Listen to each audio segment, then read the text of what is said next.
Hello बच्चों, good morning. आज आपका फिर से श्री शिव और विष्णु शिक्षण संस्थान के वीडियो में स्वागत है। आज हम आपको क्लास 9 विषय जो है आपका जियोग्राफी, आप जान गए हो कि आपको पढ़ाया जा रहा है ये वीडियो के माध्यम से। आपको 9th क्लास के लेसन 1 अर्थात अध्याय 1 के बारे में आपको बताया जा रहा था। आपको भारत का आकारियों स्थिति के बारे में बताया गया। सबसे पहले भारत का परिचय आपको बताया गया कि भारत किस महाद्वीप में स्थित है।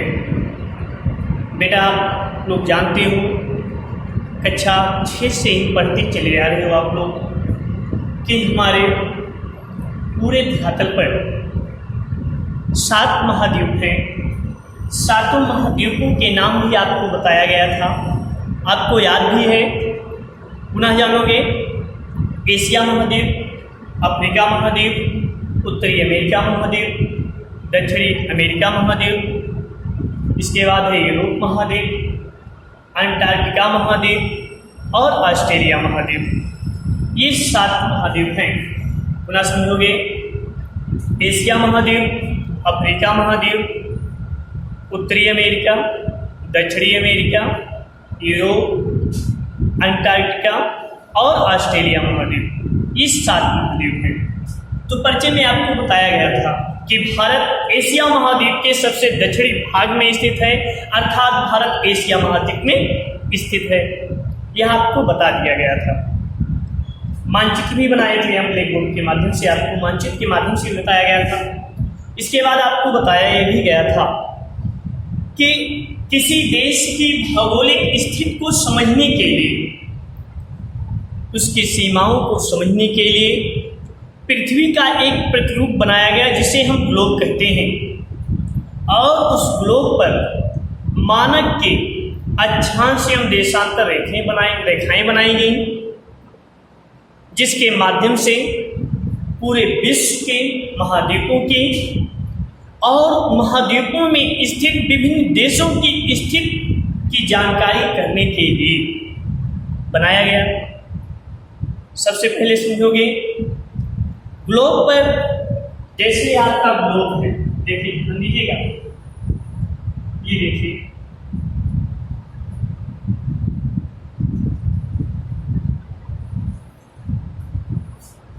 ये आपका ग्लोब है। इस प्रकार से मानचित्र में हमेशा ऊपरी सिरा जो होता है वह उत्तरी ध्रुव को प्रदर्शित करता है, अर्थात यह उत्तरी ध्रुव, इसका मान जो है 90 अंश उत्तरी अक्षांश हो गया। और मानचित्र का निचला सिरा जो है दक्षिणी ध्रुव को प्रदर्शित करता है, इसका मान भी 90 अंश है,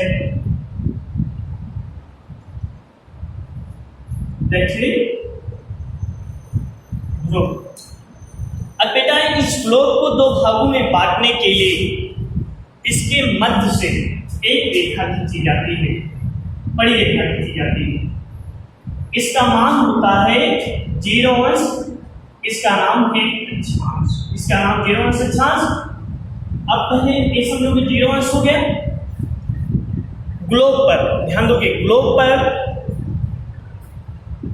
पूरब से लेकर पश्चिम तक, पूरब से लेकर पश्चिम तक खींची जाने वाली बड़ी रेखा को अक्षांश रेखा कहते हैं, अर्थात यह 0 अंश अक्षांश रेखा हो गया। अब समझोगे, हम आप उत्तरी ध्रुव दक्षिणी ध्रुव की बात कर रहे थे। ये 90 अंश से उत्तरी ध्रुव, 90 अंश से दक्षिणी ध्रुव। इसी ग्लोब पर 90 अंश उत्तरी अक्षांश से लेकर दक्षिणी अक्षांश तक एक खड़ी रेखा खींची जाती है, इसे हम 0 अंश यहाँ मानते हैं। इसको भी जो हम बांटते हैं, यहाँ जो है इसको देशांतर रेखा कहते हैं। पुनः समझोगे, ग्लोब पर उत्तरी ध्रुव से लेकर दक्षिणी ध्रुव तक खींची जाने वाली खड़ी काल्पनिक रेखा को हम देशांतर रेखा कहते हैं। ग्लोब पर किसी प्रकार से 180 अंश 180 रेखाएं खींची जाती हैं, अर्थात 180 अक्षांश रेखाएं खींची जाती हैं। और ग्लोब पर उत्तरी ध्रुव से लेकर दक्षिणी ध्रुव तक मिलाकर खींची जाने वाली जो रेखाएं हैं इनकी संख्या 360 है।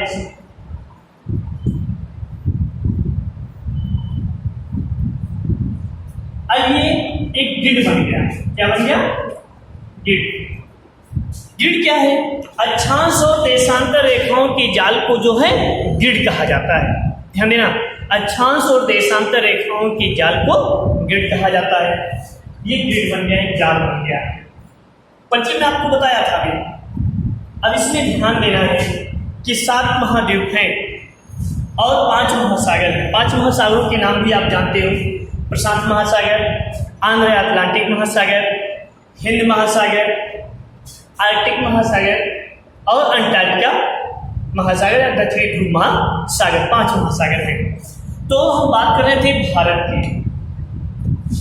की बात कर रहे थे। तो अभी आपको बताया कि भारत जो है एशिया महाद्वीप के सबसे दक्षिणी भाग में स्थित है। तो अब प्रश्न उठता है आपका कि भारत का अक्षांशीय और देशांतरीय विस्तार क्या होगा? भारत का अक्षांशीय और देशांतरीय विस्तार क्या होगा? तो आइए हम जानते हैं। आपको बता भी चुके हैं, भारत पूर्णतः 0 अंश अक्षांश रेखा के उत्तर में स्थित है, अर्थात उत्तरी गोलार्ध में स्थित है और एशिया महाद्वीप के सबसे दक्षिणी भाग में स्थित है। आपको बताया गया था कि भारत का जो है अक्षांशीय विस्तार, भारत का अक्षांशीय विस्तार 8 अंश 4 इंच मिनट या उत्तरी अक्षांश से लेकर उत्तरी अक्षांश से लेकर भारत का अक्षांशीय विस्तार। ध्यान देना, भारत 8 अंश 4 इंच अर्थात 4 मिनट उत्तरी अक्षांश से लेकर 37 अंश 6 मिनट उत्तरी अक्षांशों के मध्य स्थित है। ये भारत का अक्षांशीय विस्तार है, से लेकर इतना उत्तरी अक्षांशों के मध्य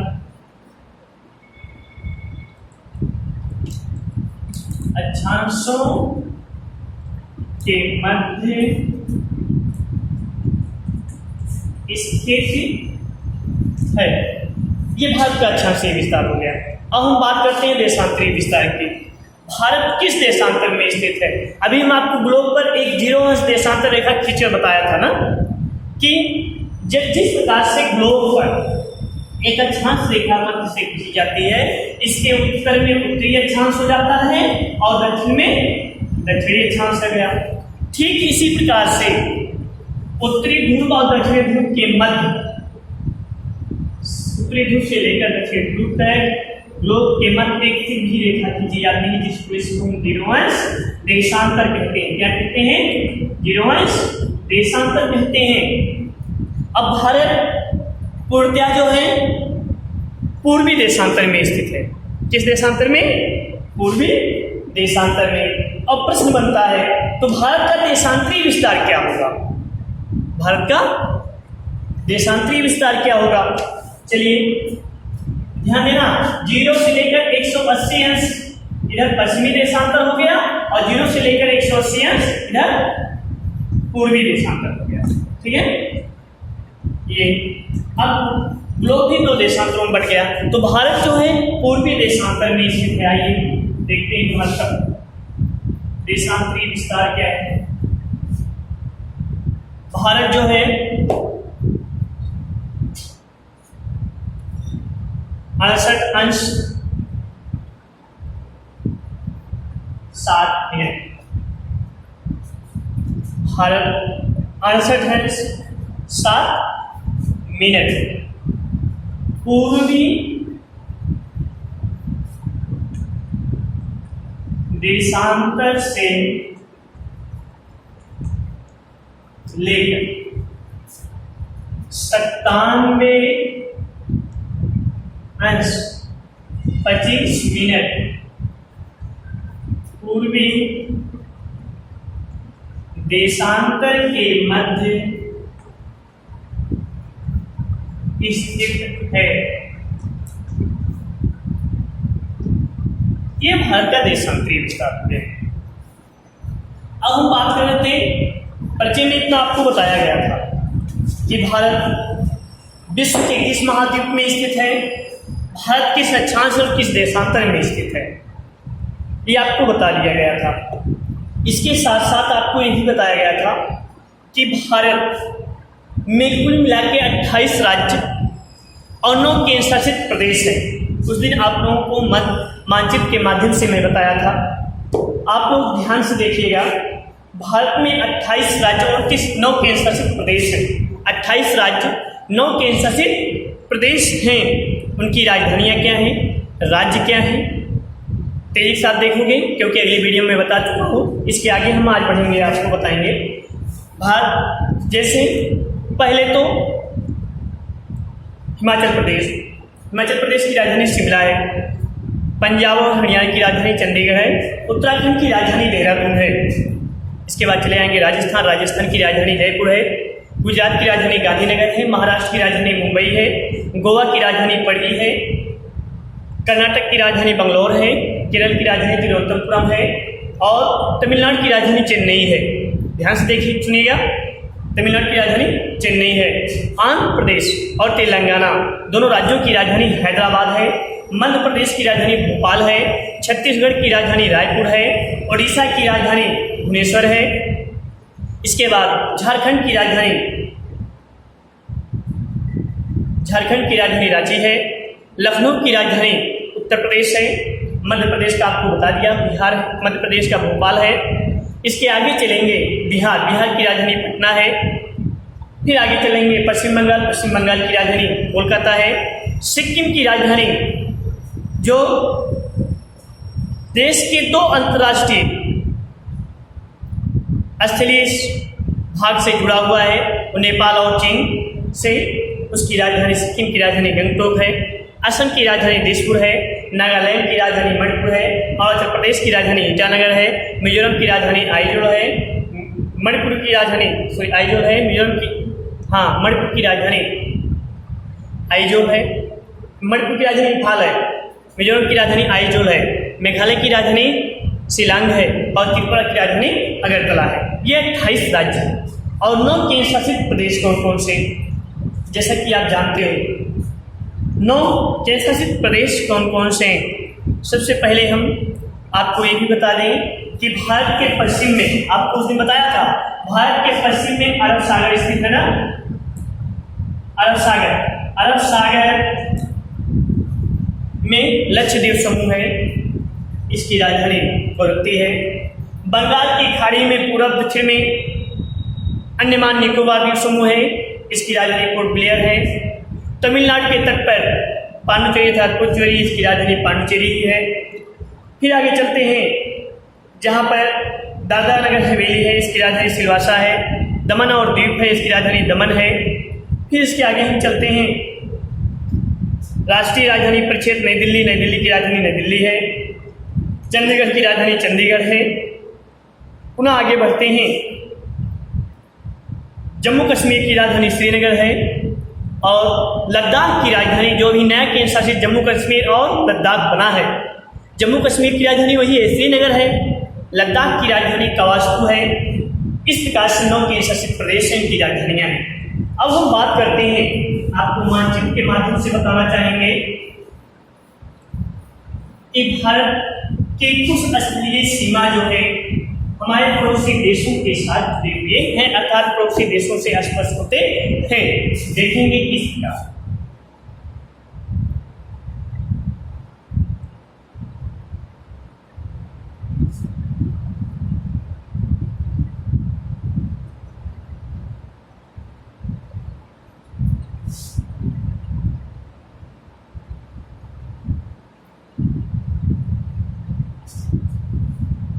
ये देखेंगे पश्चिम बांग्लादेश है,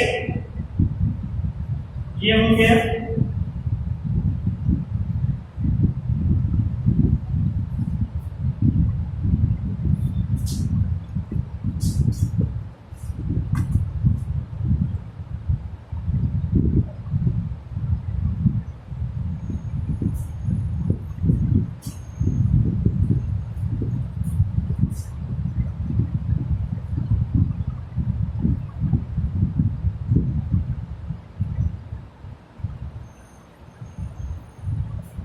सही है। ये देखिए श्रीलंका। चलिए अब हम बात करते हैं, तेजी साथ बताएंगे क्योंकि एक बार बता चुके हैं, पुनः बता रहे हैं, ध्यान से देखिए। भारत के पश्चिम में अरब सागर, दक्षिण में हिंद महासागर,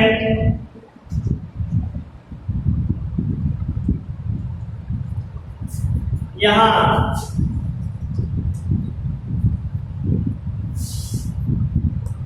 ये अंडमान निकोबार देश समूह है, अंडमान निकोबार द्वीप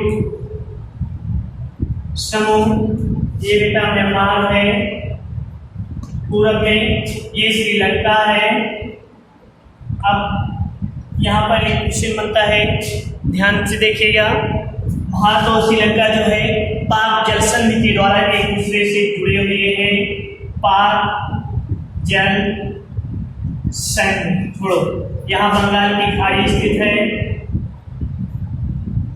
बंगाल की खाड़ी। ये देखोगे बांग्लादेश, भारत का पहले ही भाग था। ये देखोगे नेपाल है आपका उत्तर में, ये छोटा सा देश भूटान है, ये चीन है, ये तिब्बत का पठार है, यहाँ पर मानसरोवर झील है, छोड़ो भी बताएंगे, तिब्बत का पठार। इधर देखोगे पाकिस्तान है पश्चिम में, इधर अफगानिस्तान है,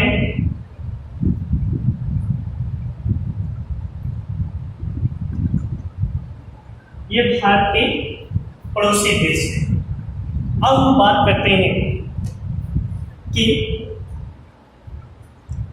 भारत के पड़ोसी देश कौन कौन से हैं। ध्यान से देखिएगा, भारत का पड़ोसी देश आपका उत्तर में चीन, नेपाल, भूटान, उत्तर में चीन, नेपाल, भूटान, ये सब भारत के पड़ोसी देश हैं। पूरब में बांग्लादेश, म्यांमार, ये दो पड़ोसी देश हैं। और पश्चिम में अफगानिस्तान, पाकिस्तान। और द्वीपीय देश जो भारत का पड़ोसी है वह श्रीलंका है। अच्छा, अभी हम द्वीपीय देश शब्द लाए हैं, आप लोग जान रहे होंगे। स्थल का वह भूभाग, ध्यान से देखेंगे द्वीप किसे कहते हैं। स्थल का वह भूभाग जो चारों ओर जल से घिरा होता है उसे हम द्वीप कहते हैं। इसलिए श्रीलंका को इसलिए द्वीपीय देश कहा जा रहा है क्योंकि श्रीलंका जो है चारों तरफ जल से घिरा हुआ है, अर्थात महासागर से घिरा हुआ है, इसलिए इसे द्वीपीय देश कहा जाता है। तो भारत जो है, भारत का द्वीपीय देश जो है श्रीलंका, एक भी पड़ोसी देश है। चलिए अब हम बात करते हैं कि भारत की सीमा किन किन देशों को स्पर्श करती है। जैसे चीन है, चीन भारत के किन किन राज्यों को स्पर्श करती है चीन की रेखा। इधर जम्मू कश्मीर अर्थात तो लेह लद्दाख हो गया, लद्दाख जानेंगे। हिमाचल प्रदेश, ये हिमाचल प्रदेश का भाग है। उत्तराखंड, उत्तराखंड यहाँ, ये हिमाचल प्रदेश, ये लद्दाख का क्षेत्र है पूरा। ये देखिए, अब इसके बाद चले आएंगे सिक्किम में, ये देखिए सिक्किम हो गया। अब इसके बाद अरुणाचल प्रदेश से, ये अरुणाचल प्रदेश है, ध्यान देना, ये भाग। अर्थात ध्यान दोगे, जम्मू कश्मीर, हिमाचल प्रदेश, उत्तराखंड, फिर इसके बाद सिक्किम और अरुणाचल प्रदेश की सीमाएं जो हैं चीन की सीमाओं से स्पर्श होती हैं। अब नेपाल की बात करते हैं हम। नेपाल, उत्तराखंड, ये देखो, ये भाग नेपाल, उत्तर प्रदेश, फिर बिहार, ये देखो बिहार है आपका यहाँ, सिक्किम,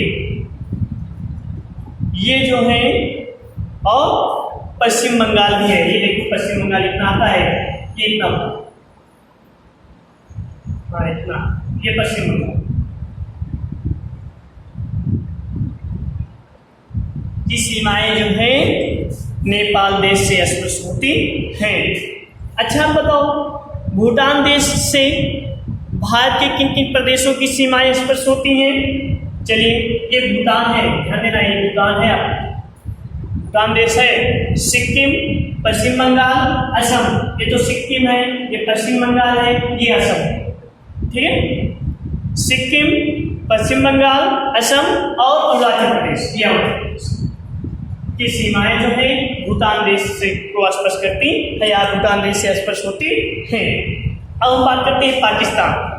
पाकिस्तान तो जान ही रहे हो, भारत की 4 राज्य की सीमाएं पाकिस्तान की सीमाओं को स्पर्श करती हैं।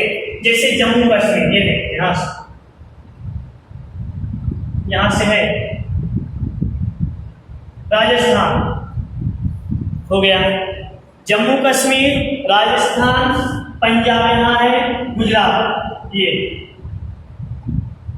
की सीमाएं जो है पाकिस्तान देश से स्पर्श होती है। इसके बाद बांग्लादेश, जो कि पूरब में स्थित है, ये देखो, मैं आपको बता चुके हैं बांग्लादेश। तो बांग्लादेश की सीमाएं भारत के किन किन प्रदेशों से स्पर्श होती हैं? पश्चिम बंगाल है, तो जान ही रहे हो कि कोलकाता है, पश्चिम बंगाल है, ऐसे पूरा, ये पूरा पश्चिम बंगाल है, आप तो जान ही रहे हो, आपको बता भी चुका हूँ। इसके बाद असम है, ये असम है, देखो ऐसे आया है, ऐसे, यस, असम है, ठीक है, असम हो गया। मेघालय, ये मेघालय है, ध्यान देना, मेघालय। इसके बाद त्रिपुरा, ये त्रिपुरा है, ये मिजोरम है, अर्थात पश्चिम बंगाल, असम, मेघालय, त्रिपुरा और मिजोरम राज्य की सीमाएं जो हैं वो बांग्लादेश की सीमाओं से स्पर्श होती हैं। अब इसके बाद हम करते हैं अफगानिस्तान। बेटा ये अफगानिस्तान है, यहाँ, ठीक है, थोड़ा नीचे लिख दिए हैं, ये अफगानिस्तान है, ध्यान देना। केवल एक राज्य की सीमा अफगानिस्तान की सीमा को स्पर्श करता है, वो जम्मू कश्मीर, ये, ठीक है। इसके बाद है म्यांमार, जो भारत के पूरब में स्थित है, अरुणाचल प्रदेश, नागालैंड, अरुणाचल प्रदेश, नागालैंड हो गया आपका। इसके बाद मणिपुर, मिजोरम, मणिपुर, मिजोरम राज्य की सीमाएं जो हैं म्यांमार देश की सीमाओं से स्पर्श होती हैं। अब हम बात करते हैं भारत की लंबाई और चौड़ाई की, भारत के कुल क्षेत्रफल का, परिमाप का। तो बेटा ध्यान दीजिए कि पूरब में अरुणाचल प्रदेश है, 28 राज्यों में भी बताया है, पूरब में अरुणाचल प्रदेश है, अरुणाचल, सही लिखते, अरुणाचल प्रदेश, ये अरुणाचल प्रदेश है। पश्चिम में गुजरात है, पूरब में अरुणाचल प्रदेश से लेकर, पूरब में अरुणाचल प्रदेश से लेकर पश्चिम में गुजरात की चौड़ाई जो है वो 2000, हाँ, पूरब में अरुणाचल प्रदेश से लेकर पश्चिम में गुजरात तक की चौड़ाई जो है 2933 किलोमीटर है, यहाँ से यहाँ तक, यहाँ से यहाँ, ये चौड़ाई है। और उत्तर में जम्मू कश्मीर से लेकर दक्षिण में कन्याकुमारी, ये कन्याकुमारी है, ध्यान देना, दक्षिण में कन्याकुमारी तक की लंबाई पूरा 3214 किलोमीटर है। अब बात करते हैं, पुनः समझोगे, पूरब में अरुणाचल प्रदेश से लेकर पश्चिम में गुजरात तक की चौड़ाई 2933 किलोमीटर है, उत्तर में जम्मू कश्मीर से लेकर दक्षिण में कन्याकुमारी तक की लंबाई 3214 किलोमीटर है। अब हम बात करते हैं भारत के कुल क्षेत्रफल का। भारत का कुल क्षेत्रफल जो है वो 32,87,263 वर्ग किलोमीटर है। भारत का कुल क्षेत्रफल जो है वो 32,87,263 वर्ग किलोमीटर है। बेटा भारत का कुल क्षेत्रफल जो है 32,87,263 वर्ग किलोमीटर है, जो विश्व के कुल क्षेत्रफल का, जो विश्व के कुल क्षेत्रफल का 2.4% ही है। ध्यान दोगे। भारत का कुल क्षेत्रफल 32,87,263 वर्ग किलोमीटर है, जो विश्व के कुल क्षेत्रफल का 2.4% ही है। इस प्रकार से हम कहेंगे भारत विश्व का 7वां सबसे बड़ा देश है क्षेत्रफल के आधार पर। अब हम बात करते हैं, अभी हम बात कर रहे थे, अभी बात कर रहा था अक्षांश रेखाओं की। तो बेटा भारत 8 अंश 4 मिनट उत्तरी अक्षांशों से शुरू होता है भारत का अक्षांशीय विस्तार, और 37 अंश 6 मिनट उत्तरी अक्षांशों के मध्य स्थित है भारत। जैसा कि अभी आपको बताया था 8 अंश 4 मिनट उत्तरी अक्षांश से लेकर 37 अंश 6 मिनट उत्तरी अक्षांशों के मध्य स्थित है। तो इसके मध्य में जो 23.1/2 अंश कर्क रेखा है वो भारत के मध्य से होकर गुजरता है, अर्थात कहेंगे 23.1/2 अंश उत्तरी अक्षांश, 23.1/2 अंश उत्तरी अक्षांश जो है भारत को 2 भागों में विभाजित करती है, अर्थात मध्य से होकर गुजरती है। ये देखिए दूसरी चार्ट से ध्यान देंगे, ये कर्क रेखा। अब हम बात करते हैं भारत और चीन के बीच की रेखा को किस नाम से जाना जाता है। भारत और चीन की सीमाओं की रेखाएं हैं, जो भी आपको बताया था मैं, जम्मू कश्मीर, हिमाचल प्रदेश, उत्तराखंड, सिक्किम और अरुणाचल प्रदेश की राज्यों को स्पर्श करती हैं। किन नामों से जाना जाता है? भारत और चीन के बीच की रेखाओं को मैकमोहन रेखा के नाम से जाना जाता है। दूसरा समझोगे, भारत और पाकिस्तान की रेखाओं को किस नाम से जाना जाता है? अभी मैं आपको बताया, भारत की जम्मू कश्मीर, पंजाब, राजस्थान और गुजरात राज्य की सीमाएं पाकिस्तान के राज्यों के अंतर्राष्ट्रीय सीमाओं को स्पर्श करती हैं। ठीक, तो इनको रेड फिलर, ध्यान देंगे, रेड के नाम से, रेखा के नाम से जाना जाता है। और ध्यान देंगे, भारत और अफगानिस्तान, ये अफगानिस्तान है, ये इधर, ये जम्मू कश्मीर की रेखा जो है अफगानिस्तान के रेखा स्पर्श करती है। तो इसे ध्यान देंगे, कुंडा रेखा के नाम से जाना जाता है। अब हम बात करते हैं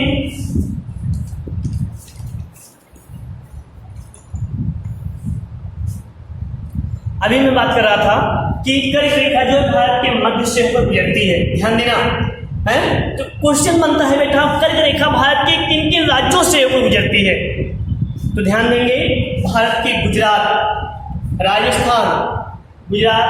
राजस्थान, मध्य प्रदेश, छत्तीसगढ़, झारखंड, पश्चिम बंगाल, त्रिपुरा और मिजोरम के राज्यों से होकर गुजरती है।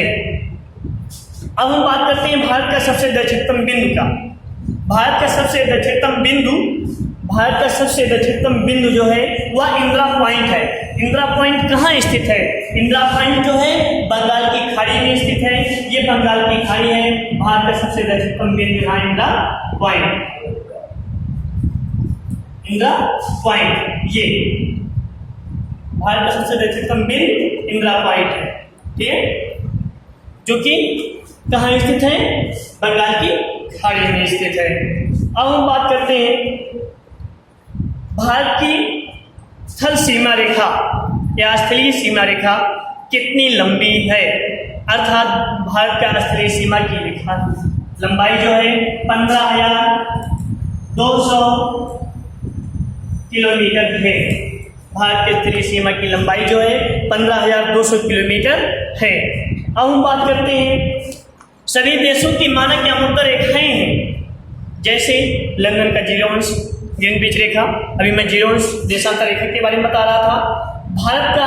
भारत जो है पूर्वी देशांतर में स्थित है और भारत का देशांतरी विस्तार भी अधिक है, इसलिए भारत के गुजरात और अरुणाचल प्रदेशों में, जैसे गुजरात जो है पश्चिम में स्थित है, गुजरात 65 अंश 7 मिनट पूर्वी देशांतर पर स्थित है, अरुणाचल प्रदेश 97 अंश 25 मिनट पूर्वी देशांतर पर स्थित है। तो दोनों देशांतरों के मध्य अंतराल है, दूरी है, दोनों यहाँ पर सूर्योदय सबसे पहले होता है, यहाँ बाद में होता है। ये घड़ियों के मानक समय को एक रखने के लिए भारत के 82 अंश 30 मिनट, ध्यान देंगे 82 अंश 30 मिनट पूर्वी देशांतर को भारत का मानक यामोत्तर रेखा माना गया है। इसी के अनुसार भारत का कितने समय का अनुमान किया जाता है। आगे बात करेंगे आपको स्थानीय समय।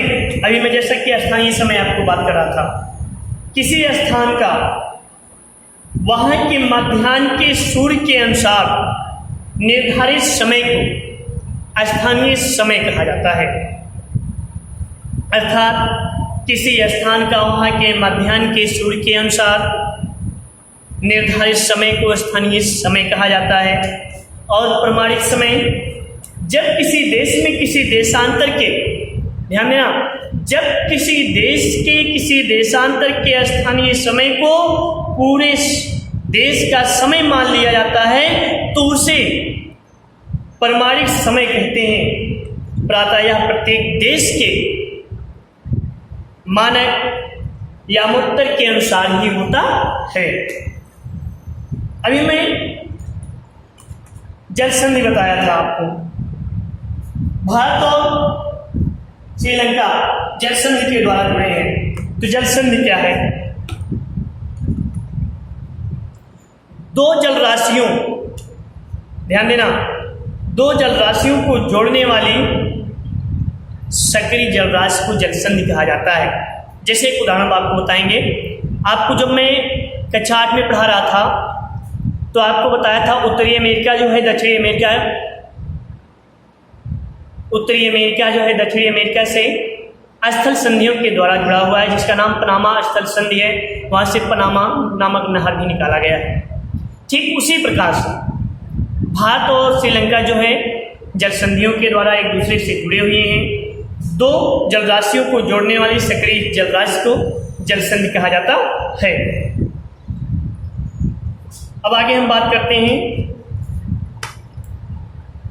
एनसीईआरटी के क्वेश्चन जो लेसन 1 में है आपके। जैसे आपको उससे पूछा जाता है, अच्छा आप नहीं पूछेंगे क्योंकि इतना ही आज आपके लिए आपका पाठ्य से संबंधित इतना ही था। आज आपको यहीं पर विराम देते हैं। धन्यवाद। इसके आगे क्वेश्चन आंसर के बारे में अगली वीडियो में आपको समझाएंगे। तब तक इसमें जो मुख्य प्रमुख बिंदुएं हैं, जैसे भारत की स्थलीय सीमा की लंबाई, भारत की लंबाई चौड़ाई क्षेत्रफल, भारत के पड़ोसी देश, 28 राज्य राजधानी, केंद्र शासित प्रदेश की राजधानी, भारत का अक्षांशीय देशांतरी विस्तार, ये सब आप लोग फेयर कॉपी में नोट करेंगे। तब तक के लिए धन्यवाद, बहुत बहुत।